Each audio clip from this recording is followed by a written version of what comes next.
नमो भगवते वासुदेवाय। ओम नमो भगवते वासुदेवाय। ओम नमो भगवते वासुदेवाय। साधु सुज्ञान मंडली मोर आज ये भिडटी की आपण को स्वागत करुच्ची। मु संसार रे केमिति पितामाता प्रति कर्तव्य कराउछि से विषय एक कहानी कहवाक जाऊँगी।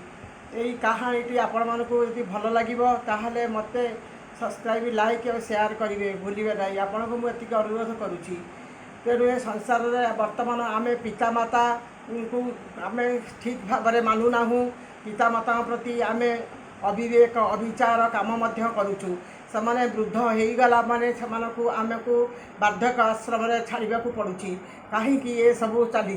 तेणु पितामाता जी जन्म दे चलती देवता आमको मनीष कर माँ बापा ठारू बड़ आउ संसार कहीं ना।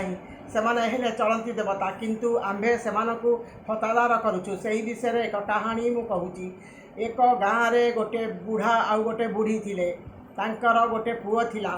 पुओ को पाठ पढ़ाई चाकरी करईदेले एवं ताकू विवाह मध्य करईदेले। बाहाघर पर से पुओ कहला मु चाकरी की जीवी।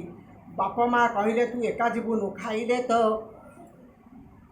होटेल रे खाइले तो पेटरे गैस आसीबो आउ इत्यादि रोग हम। तू बोहू बाहा हेचु जेहेतु बोहू को सांगर नहीं जा